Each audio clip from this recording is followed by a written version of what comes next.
Hey, Jeff, thanks a lot for having me on the show. I really appreciate it. I love your work, man. Metalluminati rocks. I'm Joshua Rumer. I'm a producer and CEO of Invengo Productions. We're located in Los Angeles, California.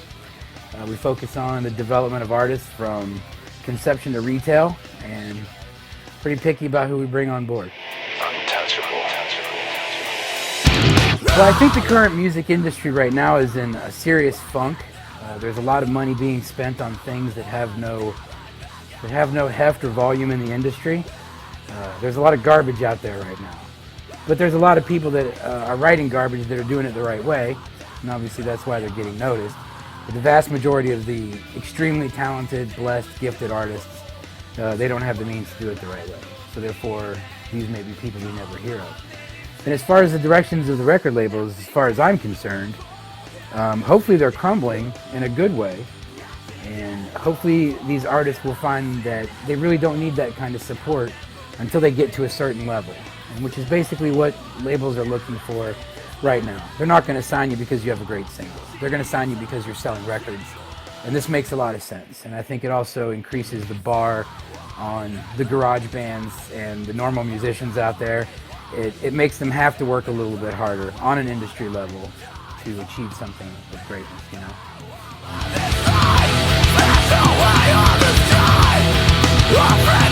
Well, we really feel that it's important to get the best out of everybody. There's a lot of people that have great songs and great ideas, but they haven't been developed to the point of performing that with a natural sense. I guess that's kind of where we come in. We make sure that the songs are well written. Usually when an artist spends 110% of their being creating a piece of music, there's always minor details that people miss out on. There's always things that they don't think about doing, or maybe their friends might say, yes, this is a great song and a great performance, but nobody's really being honest with them to say, it needs this, it could be this, it should be a little bit more this. So we just try to find out who the artist is, and we try to bring as much of that artist out as humanly possible. Basically like covering up with MSG. I don't want somebody to be somebody that they're not. I need them to be more of who they are. Because in the end, I think originality sells more than anything. And it sells on many different levels, not just in the monetary sense, but it also lends a good contribution to the industry, which as artists, I think we all should be aware of our place in the cosmos, is putting something out there that's wonderful, that's going to last, that isn't a piece of crap, you know? Next question.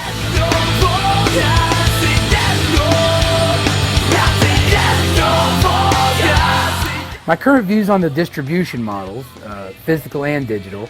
Obviously the physical distribution has gone down a bit. Could be somewhat of the economy. I believe there still are a lot of places out there, or a lot of people out there that do want to purchase an album, to have it for the artwork. But the majority of the music is via internet. It's downloaded, which is a good thing in a way because it allows accessibility to people all over the world. And since the mom and pop record stores have all found themselves closing, I mean, including Tower Records on Sunset Boulevard. I mean, when that joint closed, it was almost like the end of the world. It was like foretelling, you know, Nostradamus prophecies and shit like that. But then the distribution model now is mostly digital, which is good because it allows accessibility on a worldwide level. It is more inexpensive.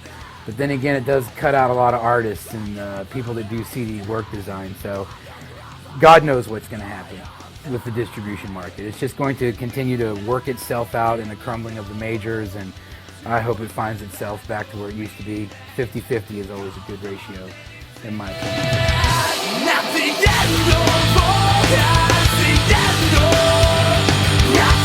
Well, Jeff, that's a good question. Let me figure out what I want to let you know about that. Obviously, I think that online piracy is completely wrong. I think it's terrible, even regular piracy that's not online.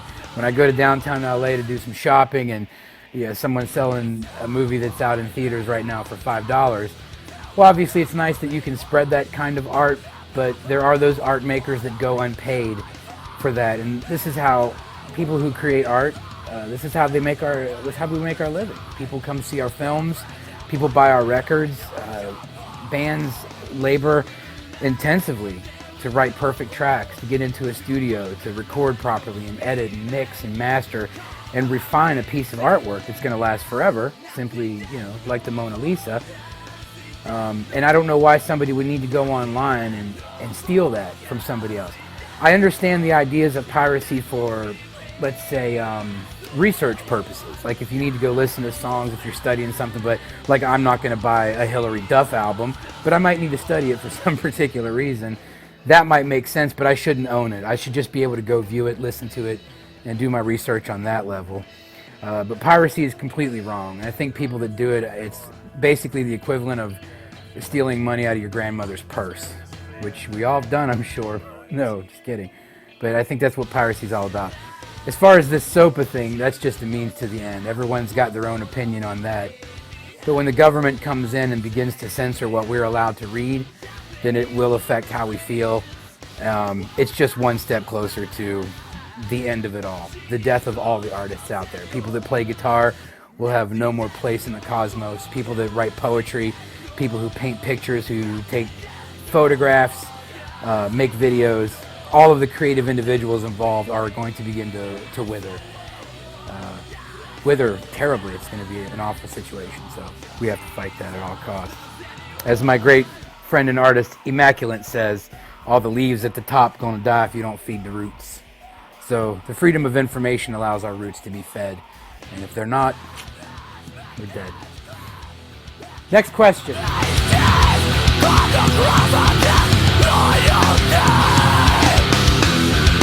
Yeah, this is a great question. It's one of my favorites. The biggest thing that bands are lacking if they want to succeed is quality product. And now the situation is you got these guys in a garage. They love themselves. They got a tattoo of their band on their arm. They got t-shirts and stickers, and they just love themselves. But the fact is they do have a great logo and they play well live, but when you listen to their recording, it's terrible.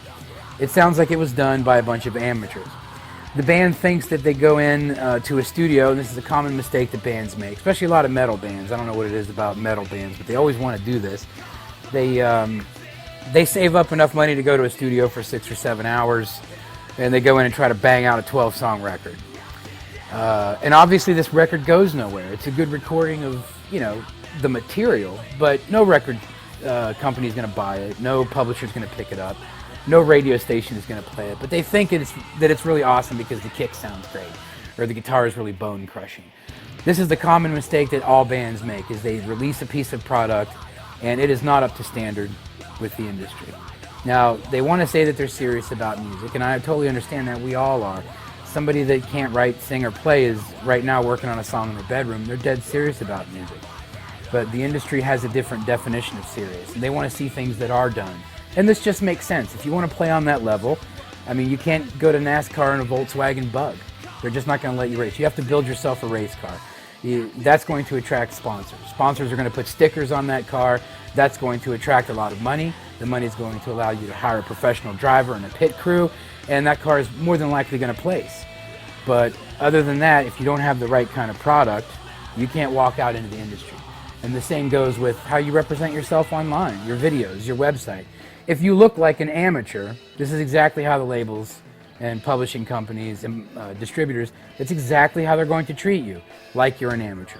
And they're going to say to themselves, why should we invest money into this fantastic band when we have a kind of a half-assed band over here that did it right? And these are the guys that are reaching into your pockets and taking your money out. So I think that's the biggest mistake that bands make, is they think that what they're doing is the best that it can possibly be.